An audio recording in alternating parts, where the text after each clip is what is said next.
On this last Sunday of the year, I really believe, and wow, I just saw Cedric walking. Good to see you, man. On this last Sunday of the year, the Lord's given me uh, a prophetic word that has implications for the rest of your year. And I'm not talking about 12, I'm talking about 13. Because I'm excited about 13. I am. I've had an incredible 2012. I hate to see it go, but it's got to go. Because as great as 12 was for myself and my wife and my family, I believe 13 gonna be 10 times better. Somebody put your mouth on that. Come on, come on. Somebody put your mouth on the fact it's gonna be better. 1 Kings 18 says, then Elijah said to King Ahab, 1 Kings 18, verse 41, then Elijah said to King Ahab, now go and eat. I hear the roar of rain approaching. Verse 45, in a little while the sky was covered with dark clouds. The wind began to blow, heavy rain began to fall. Ahab got into his chariot, started back to Jezreel. All right, turn to your neighbor, say, neighbor, until it changes. You may be seated in the presence of the Lord. I was born by the river in a little tent. And oh, just like that river, I've been running ever since.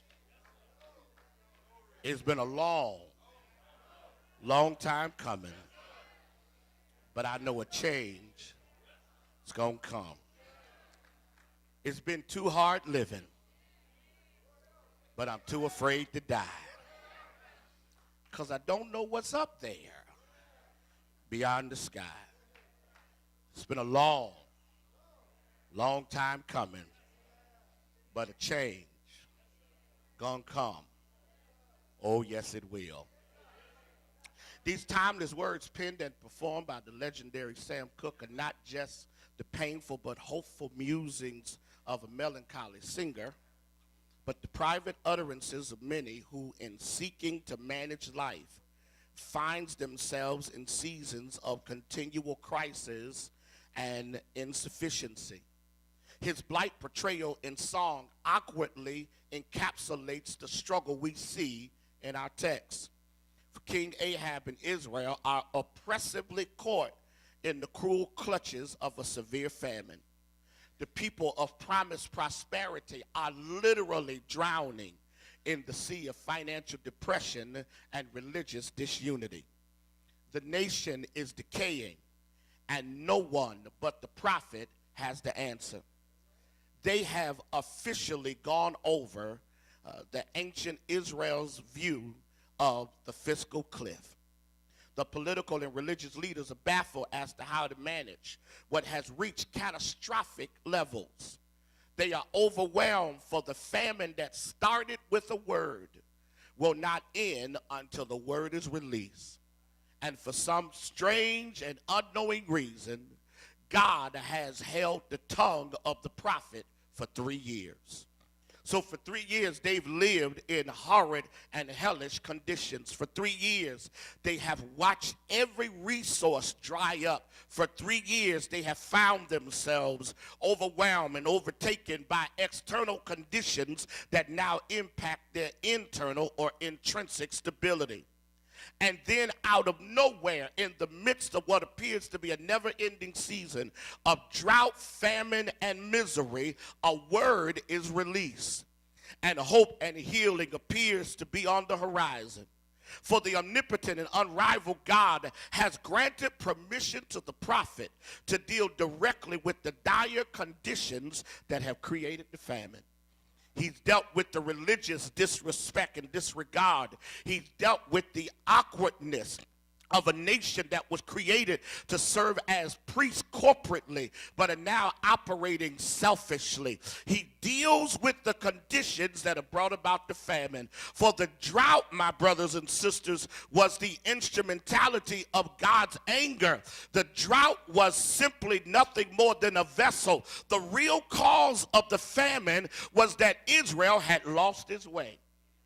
And God decided that for 3 years he would break them, he would melt their hearts, and he would cause a spirit of repentance to overwhelm them.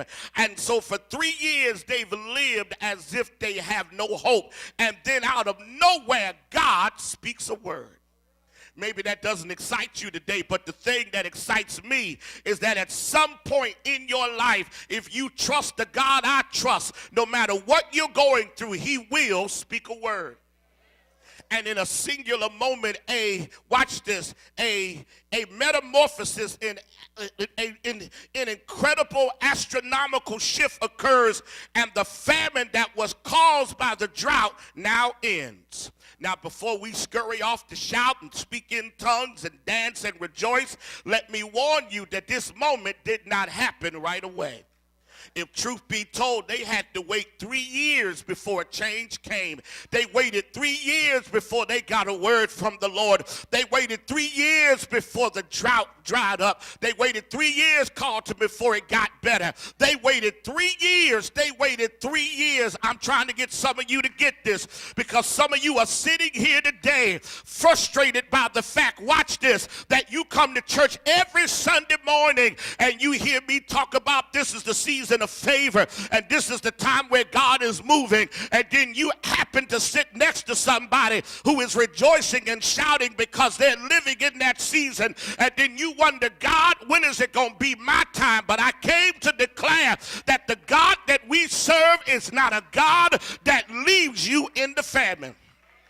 Okay, I thought that was going to bless somebody today. I really thought that somebody was going to get excited today, because here's what's powerful. How you manage your famine will determine how God brings you out. How you handle your season when you don't know how you're going to make it is how you will discover that the God who loves you more than you could ever love yourself, he's got the answer to every situation you're going through. And if you will not flinch nor bow to the pain, the pressure, and the uncertainty, I am a living witness that he may not come when you want him, but he will come on time. And so I came to declare that you need to get excited, because your change is about to come. Your breakthrough is about to come. Your season of obvious blessing is about to come. Your door of opportunity is about to come. Your exit off of the highway of hurt is about to come. And because you know it's about to come, you can walk up in here on the last Sunday of the year, lift your hands, open your mouth, and declare it is going to happen. Man, I wish I was in the right church, because right there somebody would have hollered. Because when you respond in faith, you don't act like you going through what you going through. And that's why the enemy can't really figure out what to do with you, because you are contradictory in conduct. He thinks he's got you, and you sitting up here in church after your father has died on Christmas acting like you're going to be all right. Okay, some of y'all missing it. You've been through surgery. You've been through hell this year, and you sitting up in here acting like everything is going to be all right. The enemy is going, wait a minute. Last time I saw you, everything had dried up. Last time I saw you, nothing was working. Last time I saw you, he left you by yourself. Last time I saw you, you didn't have enough money to pay attention. And now you sitting up in the house of God with a smile on your face, throwing up your hand and acting like it's going to be all right. Something is wrong. I threw the best punch I had, and you're still standing. I need somebody to wake up and smell the coffee. Because until you learn how to respond in faith,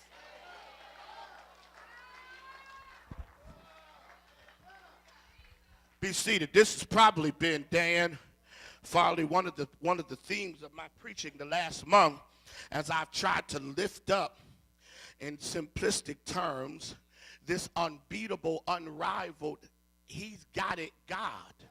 I've tried to help you understand through every sermon over the last month that God has it. What is it? Whatever it is, he got it. Tyrone and Natasha, I wish I had somebody. Whatever your it is, he got it. If it's a him, he got it.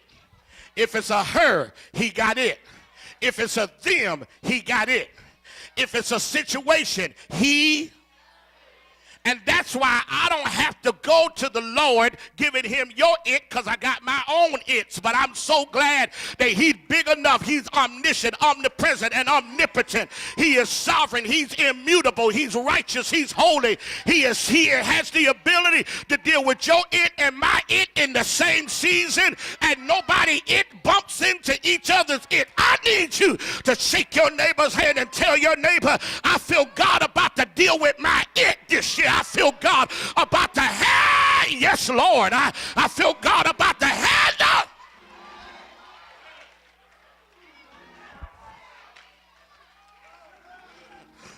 My God, so I need you to tell your neighbor, get up and eat, man.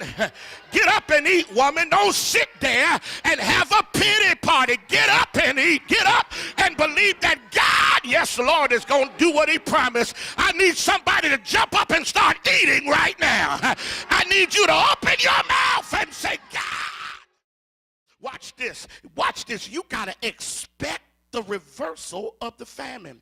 Now, I've watched this text for years, and I've struggled with a couple of facts in the text. One, the fact that he told Ahab to go to your chariot and start riding. He told the man to go to the chariot, start riding. I thought he was trying to make sure the man don't get wet.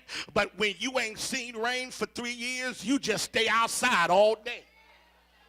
It wasn't that he didn't want to get wet. That ain't the revelation. Here's the revelation. I'm sure some of you already caught it, but here's the revelation. The Lord took me to Luke chapter 6, and he showed me something. Jesus tells a parable about these two builders. He says the first builder was a guy who built his house on the sand. The second builder built it on the rock. He said when the floods came, all of a sudden the man built on the rock, he survived, but the man built on sand didn't. Well, here's the context of that text, and thus the context of this point. Notice that when it was the dry season, the riverbeds would dry up. And when the riverbeds dried up, people didn't know they were the riverbeds, and they tried to build houses in places where water was coming. Okay, you missed it. Here it is. They had watched it for 3 years. There was no rain, so everything dried up. And watch what he says. He says, Ahab, I need you to get in your chariot and start riding home. Here's why. Because when it starts raining, I don't want you to get stuck in the mud. In other words, I don't want the blessing to stop you from getting to your next level. So you got to start acting like I'm getting ready to change your situation. So instead of waiting till it rains, start riding like you're going somewhere. Because I don't want you to get stuck on the wrong side of the river, and I don't want you to get stuck in the mud. Somebody better hear me. You need to act like God's getting ready to change it. You need to act like God's getting ready to turn it. You need to act like God's getting ready to make it happen. You need to act like God's getting ready to do it. I need you to tell your neighbor he's gonna do it. So I'm gonna get myself together. I'm not gonna wait till I get there. I'm gonna start acting like I'm already there. Excuse me, I'm shouting and ain't seen no rain yet. I'm running, ain't seen no rain yet. But eyes have not seen, ears have not heard. Somebody holler, it's about to rain.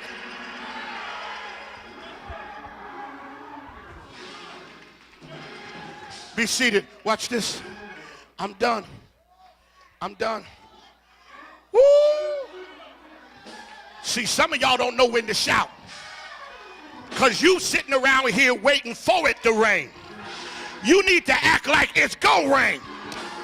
You looking at the sky.